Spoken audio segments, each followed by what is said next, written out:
Hello Summoners and welcome back to another Pro Guides video. My name is Nathan Ng and today we'll be discussing counterpicks to some of the more popular OP champions on patch 11.13. We'll be going over the runes, builds, and playstyles to effectively counter specific matchups. So the next time you run into one of these characters, you have the game knowledge and confidence to bully your opponents. Not in all chat though.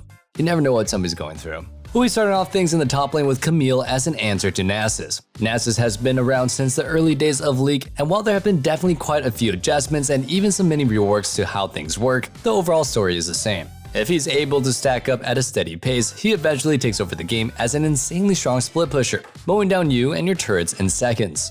With the addition to the new items, Anathema's Chains and Hullbreaker, Nasus will be even more difficult to deal with, if not entirely unbeatable, especially if he's allowed to reach the mid-game with the lead. So the best thing you can do is to nip it in the bud and keep him from ever scaling to begin with.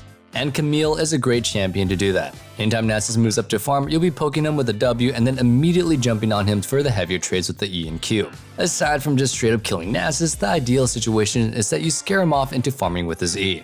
While this may seem like the correct way to play him, getting what CS he can, this is typically a big mistake. Nasus' E does quite a bit of AoE damage. As long as you're just barely last hitting, he'll naturally be shoving up the wave to your side of the lane, further preventing him from ever stacking up Q stacks. One issue that a lot of other early game counters have is how quickly they get outscaled by Nasus in the 1v1. He doesn't even need that many stacks. With just a Sheen, Nasus has a good amount of kill pressure when his ultimate is up due to how tanky that makes him. But that's another reason that Camille is good in this matchup.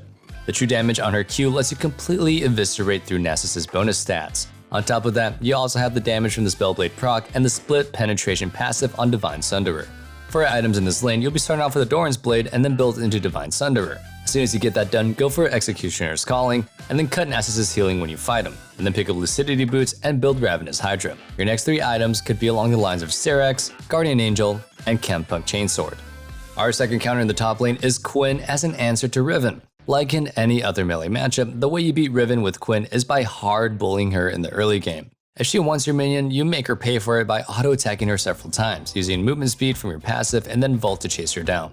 If Riven gets fed up with being poked and goes for an all-in, you can simply use your E to disengage the fight, preferably using it on her third Q. Different players will have different levels of aggression. The most aggro players will move way up and try to zone the other laner from even being in XP range, while others will stick with just punishing Riven for taking farm. Both have their ups and downs. On the one hand, option A is going to be putting Riven even further behind, but leaves you with way more opening to be ganked. Option B will give Riven a bit more resource to work with, but you'll pretty much never die to the other jungler. Regardless of what option you go with, there's one big rule in this matchup. Anytime you use your E, be sure you're playing back until the cooldown is up.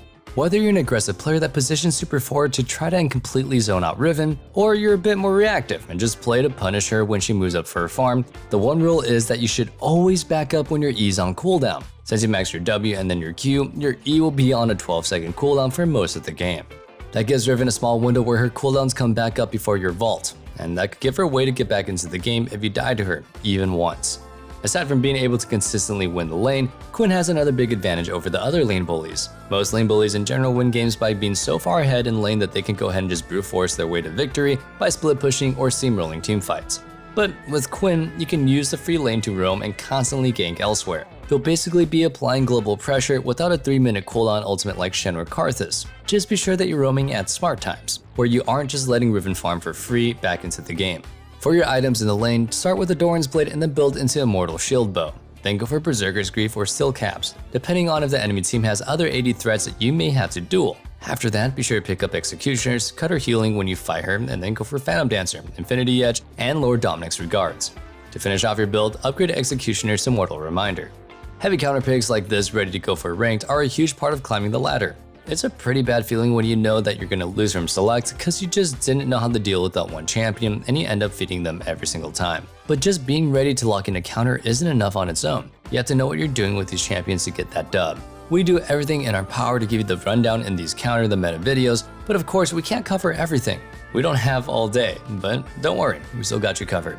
With a Pro Guide sub, you're able to get access to all of our online courses. You get unlimited chats with our top level coaches, and if you end up booking a session, you can even get a discounted rate. Watching our YouTube videos is just skimming the surface of what we can offer. Head on over and pick up your sub for the full Pro Guides experience. And now's a good time, as ever, because we're running a pretty sweet deal. Just use the discount code RANKUP2021 for 20% off your sub today.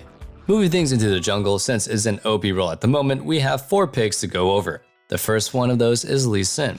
As we talked about in our top 10 dangerous picks video, Lee is a monster in the higher elos, where masterful play enables him to hard carry games. Early game, he has both strong dueling and ganks, so he applies pressure all over the map, even in your jungle. Mid game, he's a strong skirmisher that can even be an assassin in teamfights if he can connect to a squishy backliner. In the late game, his damage falls off a little bit, but he can still 1v1 most champions. In teamfights, his kick gives him the ability to either peel, or if he can reach the backline, kick a high priority target right into his team for an easy kill. But all of that playmaking hinges on how good the player can use Lee Sin's dashes with his Q and W. And with Poppy, you're gonna shut down his ability to use them all. Just blocking Lee's mobility won't be enough to completely shut him down, so Poppy also has a lot of damage for a champion that is technically classified as a tank. You'll even be building Divine Sunderer as your mythic to ensure that you have good damage throughout the entire game. And with all that being said, as long as you're able to stick to Lee in fights, you should be able to hard win any duel or small skirmishes that you can get into with him. As the game goes on, you'll be able to be less of a carry yourself, and your job will most likely to be setting up your team for victory. In the late game fights, you can almost even think of yourself as a support when you have a fed hyper carry to protect. Just use yourself as a meat shield, constantly staying between Lee and your backline. Even with Flash Up, if you do your job right, he won't be able to make any plays at all. Anyway, for your items, you're going to be going with Ember Knife, then build into Divine Sunderer and Plated Steel Caps. After that, go for Dead Man's Plate, Thornmail, and Spirit Visage. Your last item depends on the game's needs. Some options are Randuin's, Warmogs, and Force of Nature.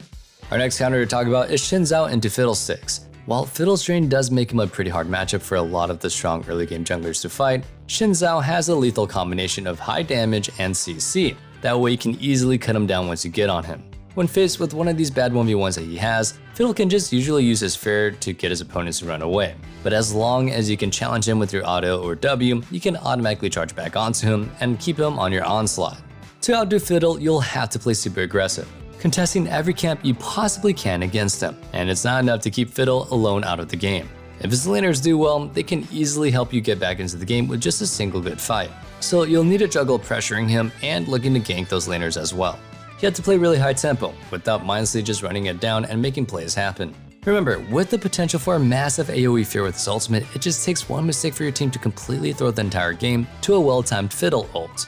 This means that anytime you're setting up for a dragon or trying to siege a tower, you need a lot of vision control in the area. If you ever see Fiddlesticks setting up for an ultimate, immediately flash onto him and knock him up out of it. Just remember to not dash to him or auto, as this will prevent you from displacing him. If you don't have any wards down before it's time to show up before a fight, it may even be worth giving up the objective altogether. For your build, you'll be going off with the Hail Blades and then building into Gore Drinker, Mercury Treads, and Executioner's Calling. Then go into Black Cleaver, and after that you'll want a Guardian's Angel and a Death Stance. If the enemy team has another big AP threat, you can always go Wit's End over Death Stance. After you're done with all your other items, upgrade Executioners into Kempunk Chainsword. This build is a bit more of a change up to the more common Halo Blades Eclipse build. The regular build gives you a stronger early game, but Xin Zhao is already plenty strong early when dealing with a scaling pick like Fiddlesticks. This new build will give you better scaling for the team fight, so you can always be a better frontliner and diver. Now we'll take a look at Karthus as an answer to Shaco. With Shaco being the most undisputed best early game jungler in the game right now, the best bet for a consistent counterpick is a scaling one. Though if the Shaco is really good, you're probably not going to have a really good time.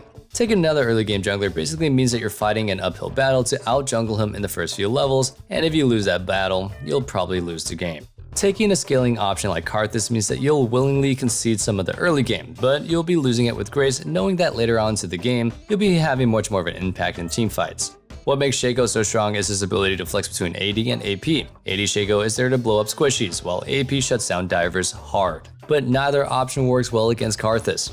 And if he's AP, he doesn't really have a way to threaten you at all. So you'll just be able to cast free Skittles till the enemy's dead. As a Shaco is AD, he may assassinate you, but you're fine with that. You're still going to get plenty of damage off with your passive. And at the very least, you can trade back the kill on him, while doing a good amount of damage to the rest of his team with your ultimate. For your items, you're going to be going for Hailblade and then build into Leandry's Anguish and Sorcerer's Shoes. If the Shaco is AD at this point, you'll probably want to go Zhonya's to buy more time when he jumps on you in fights. Otherwise, just go Demonic's Embrace. After that, your next item will be Void Staff and Rabadon's Death Cap. Your last item will be whichever that you didn't already buy between Zhonya's and Demonic. Our final jungle matchup to go over this patch is Kha'Zix as an answer for Kindred. With her basically being a hyper carry, Kindred will outdo just about any other jungler in a 5v5 team fight. The key to beating her is basically sticking on her for the rest of the game, constantly pressuring her so she's always playing off the back foot.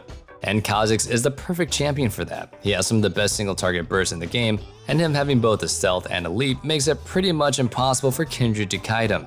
At the later stages of the game, once Kindred has scaled up to a good amount, she's probably able to deal with the super bursty champions well. She just ults with her opening combo, DPSs them down with their ultimate timer, and then just finishes them off when it ends. But with Kha'Zix, you have the exact tool that you need to counter this, your ultimate. As soon as the Kindred's ultimate is about to expire, you can use your ultimate to prevent her from finishing you off. His stealth may only last for a couple of seconds, but that's all you need.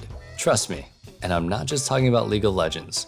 For your items, you'll be starting with Halo Blades, and then go into Duskblade Drakthar and Ionian Boosted Lucidity. After that, go Yumu's, Edge of Night, and Serelda's. Your last item is a bit situational. Some options are Guardian Angel, Death's Dance, and Silvermere Dawn. Kha'Zix has been a pretty strong and even an OP pick for pretty much all of the season, aside from the speed demon meta that dominated the game for a few patches. But aside from a basically unnoticeable stat adjustment aimed at rounding out his numbers, he's been completely absent from the patch notes for any sort of balancing. It's weird how Riot is so quick to buff or nerf certain champions, but somebody like Kha'Zix is able to slip by, completely untouched for so long, kinda like me during quarantine. And that brings us to today's question of the day. What other champion do you think are heavily slept on? They don't have to be god tier picks, but just anything that you think could use a nerf or two that just have been strong for several patches for a row. Let us know your answers in the comments down below. Now without further ado, let's go back on with the video. Now looking at the mid lane, the counter we'll be discussing is Vladimir into Katarina. Katarina has been a top tier pick in the mid lane for what feels like a year now. She just has a lot going on for her. She has decent poke, and even if her opponent misplays by stepping too close to the dagger, she can often pull off solo kills, even as early as level 2 or 3. On top of her already extremely punishing lane, her insane AoE damage in fights means that she can basically solo wipe an enemy team if left unchecked. But Vladimir pretty much has everything that you need to answer all of that. Early game, if the Katarina is in range to Q you, you're in range to Q her, so you're easily able to trade back. And since you're actually healing with your Q, you win the health exchange. If you end up standing too close to the dagger, Vlad's pull gives you an easy way to escape without taking a huge chunk of damage. And at the later levels, once Katarina has her ultimate, your pull allows you to fully negate any damage that it does as you back away into safety. This is another one of those matchups where it's not just good because you shut down Katarina. Vladimir is one of the greatest late game teamfighters in League, having both sustain and insane burst damage up front. He even has extended damage as the fight goes on. With Katarina not offering a lot of CC, and you being able to pull the brunt of her damage, she offers close to nothing to stop you from blowing up her entire team.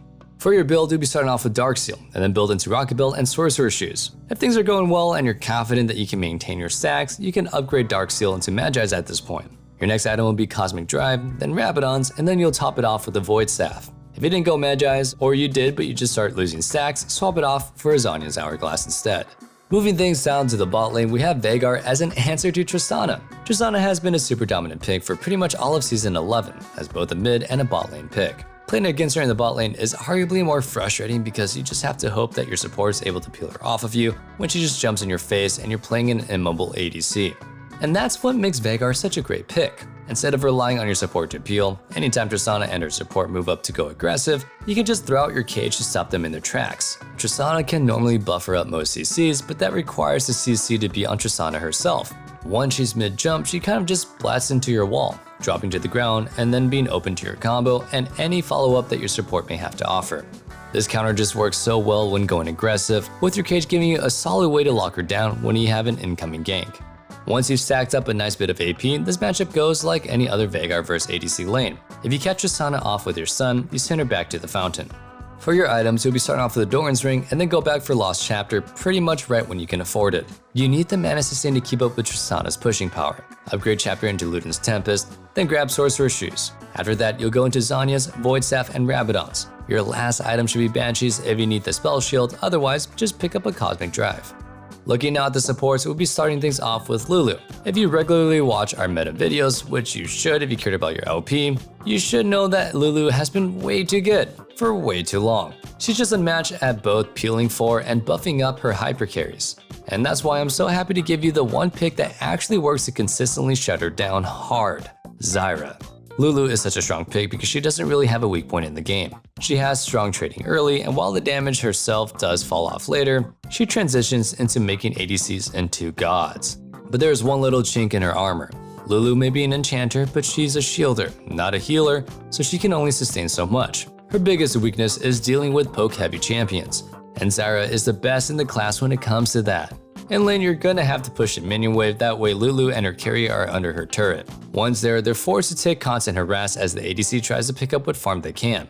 And if Lulu or her carry ever try to move up for an aggressive trade, they're just running straight into your root. Basically, they're just stuck in a damned if they do, damned if they don't situation. Outside of lane, it's the same story. Lulu is only good at shutting down carries that she can actually get in range with their polymorph. But since you're doing all your poking and comboing from afar, she's powerless against you.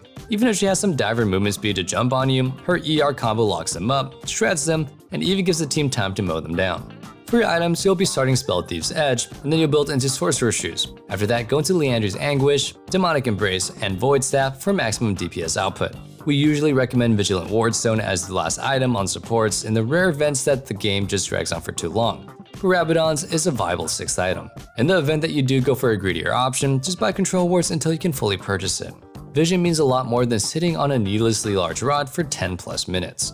Finishing off our list, we have Zilean as an answer to Senna. This matchup is less about countering Senna and more about using her weaker early game to give herself some time to scale up. With how hard he enables teammates, Zilean's late game is possibly the most broken out of any other support. Though personally, I hate laning with a Zilean. Even Lulu doesn't quite achieve the go button on divers like he does. You could argue that you're basically just trading scaling with Senna, who basically just scales into a second ADC from the support role, but that's a trade that you're more than happy with. Since your range, the amount of souls that Senna will be getting in lane isn't nearly as bad as if you'd pick a scaling melee champion. On top of that, even once she does get stacked up, you can help your team deal with that very easily. Just throw out your E, and if needed, your ult onto whoever the diver is, and they can easily reach up and blow up Senna. For your build, you'll be starting off with a Relic Shield and then rush Lucidity Boots. After that, go into Shrelia's Battle Song and Cosmic Drive. If you do need the safety, go Zanya so you can go ahead and save your ultimate for the important carry. If you don't need the stasis, just go for Ardent or Staff of Flowing Water based on which buff is best for your team. Your last item will be Vigilant Wardstone. That concludes our latest episode of Counterpicks. I hope you guys enjoyed the video, and if you guys can tell, my voice is kind of dead. I've been on set and I am super tired, but I really wanted to get this video out for you all. If you did, be sure to sub so you never miss out on our meta guides, and you're always in the loop on what the best picks are. Remember, let us know what champion you think is being slept on down in the comments below. And one last thing, don't forget to check out our Discord in the description box where you can go ahead and discuss League further, or just hang out and be part of our community, or see when I stream. I can't wait to see you guys back in the next video, but until then, stay safe, stay healthy, and have a wonderful day. Peace.